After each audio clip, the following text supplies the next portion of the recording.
This pot started its life right here in the earth of Arizona's Tonto Basin. I made it using tools and techniques that are centuries old. It's a recreation of a Salado Polychrome jar, a style that was born in this very region. But long before it was a piece of history, it was just this: wild clay and rock. And the journey to transform it wasn't easy. When you're working with earth, water, and fire, they have a mind of their own, and they don't always cooperate. This is the story of that transformation. The Salado people who lived here mastered this craft sometime between 1150 and 1450 AD. They created iconic pottery that was traded all across the Southwest. And they did it without modern tools or electric kilns. They had the land, their hands, and knowledge passed down through generations. My goal was to follow in their footsteps, to see if I could use those same ancient methods to bring a piece of their world back to life. And it all starts with a walk into the Arizona desert.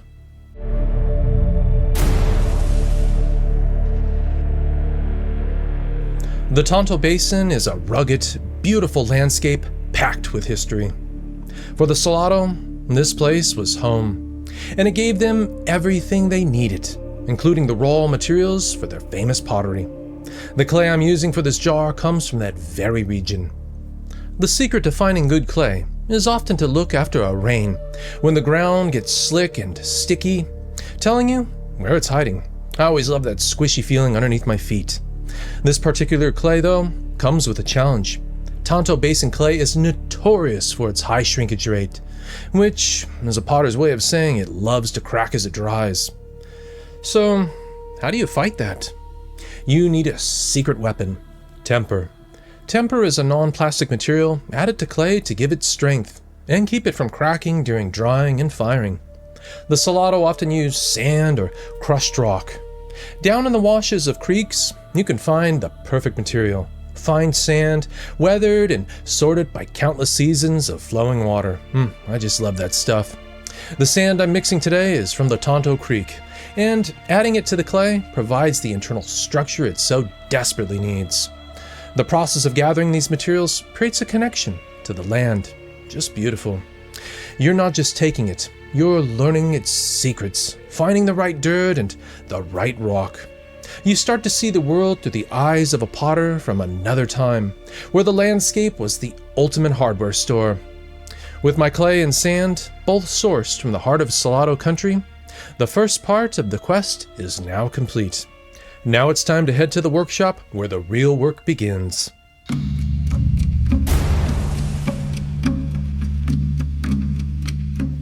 Alright, with our materials back at the workshop, the first job is to process them into a workable clay body. I've added temper to my dry clay, and then I add some water. I then knead until the consistency feels just right. It can't be too wet or too dry, and you want that gritty sand spread evenly all throughout it. This temper is what is going to keep the pot from tearing itself apart. My tools for this are really simple, but they get the job done. They're almost identical to what a Salado potter might have used. The most important is the puki, a shallow bowl that I'll use as a mold to support the pot space. Then there's the gourd scraper for thinning and shaping the walls, a small flake stone for cutting, and a smooth river stone for burnishing later on. And for the rim, a small piece of buckskin is perfect for getting it smooth. My good friend Andy Ward makes some high-quality gourd scrapers, and he sells them on his website if you need one. I highly recommend one too, as the curves on the gourd scraper are absolutely invaluable. I'll put a link in the description below to his site.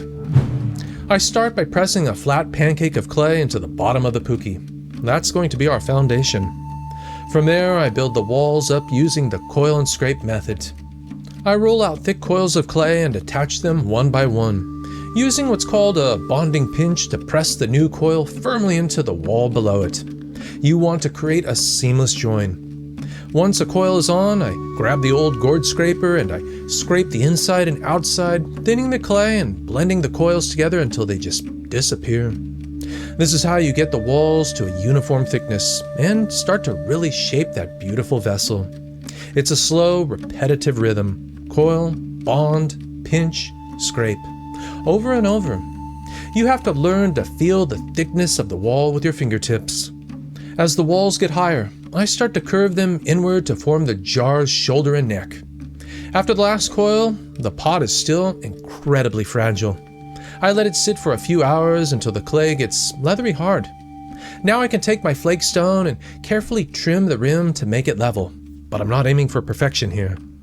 A little bit of water and the buckskin and I can create a perfectly smooth and beautiful round edge. And then comes the most nerve-wracking part, drying. Now I'm not going to let this fully dry as I still need to paint it in the next step, but because this clay shrinks so much, it has to dry incredibly slowly. If you rush it, it will crack, guaranteed. This part is a real test of patience, but it's absolutely critical.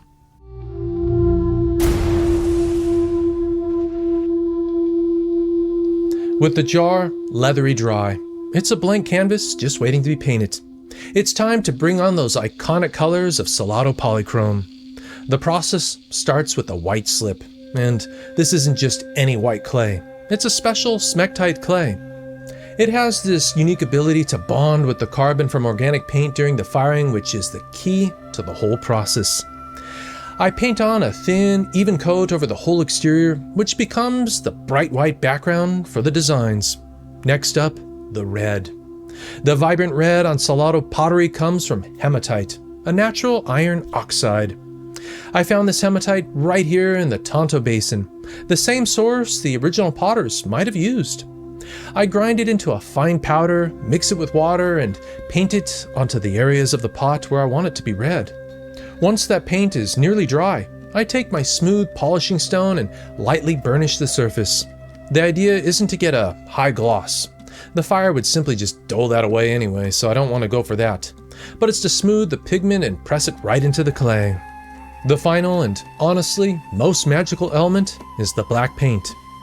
This isn't a mineral paint though. It's actually an organic paint, made by boiling down the sap from mesquite trees until it turns into a thick, sticky syrup. And it smells great too. This stuff will carbonize in the fire, leaving behind a permanent black mark. Using a brush made from a yucca leaf, another traditional tool, I carefully paint the intricate geometric designs into the white slip. That sticky mesquite paint just flows, allowing for really precise lines. This whole process of making organic paint is really fascinating, and it's a huge topic all on its own. So if you want me to do a deep dive into how ancient paints are made from plants like mesquite, let me know in the comments. And hey, if you're enjoying this trip back in time, subscribe here to Willow's Southwest Studios so you don't miss what happens next.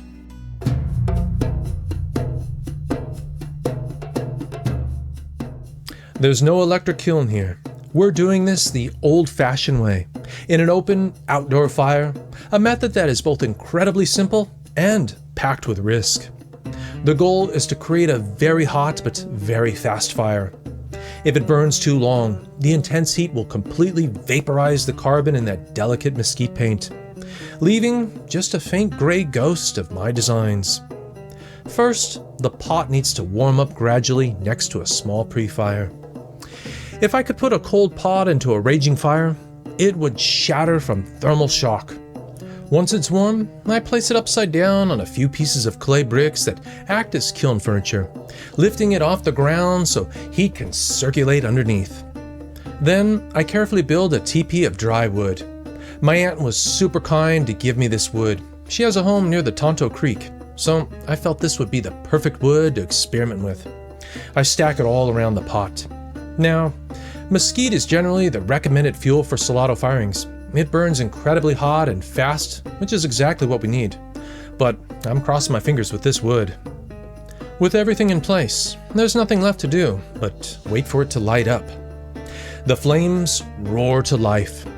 The temperature needs to spike fast to between 700 and maybe even 800 degrees Celsius and hold there for about 15 to 20 minutes. It's a crazy balancing act of temperature and oxygen. Too much oxygen and the paint is going to vanish. Too little in that smectite clay, which just loves carbon, will suck soot right out of the air and turn the whole pot a muddy dark color. All the work of the past few weeks comes down to these next few minutes. Oh, all I can do now is watch and hope.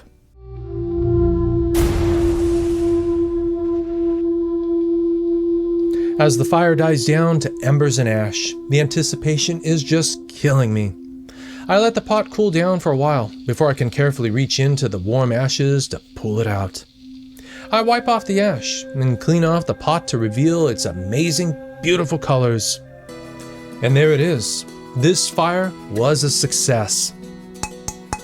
The whites are clean and bright, and the red hematite has fired to this deep, beautiful earthly tone.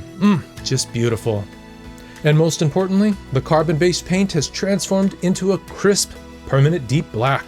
Is this beautiful or what, guys? The carbon is locked into that ceramic, just like we want it. It's not just clay, sand, and ash anymore. It is a vessel. It holds not just its own shape, but a story of its creation, and a real, tangible link to a people who perfected this art right here centuries ago. It's a piece of history, reborn from the earth. Thanks for joining me on this incredible journey. If you enjoyed it, please like the video and subscribe for more adventures in ancient crafts. Next time, we'll be making this tall-necked Salado jar. I hope to see you in the next video.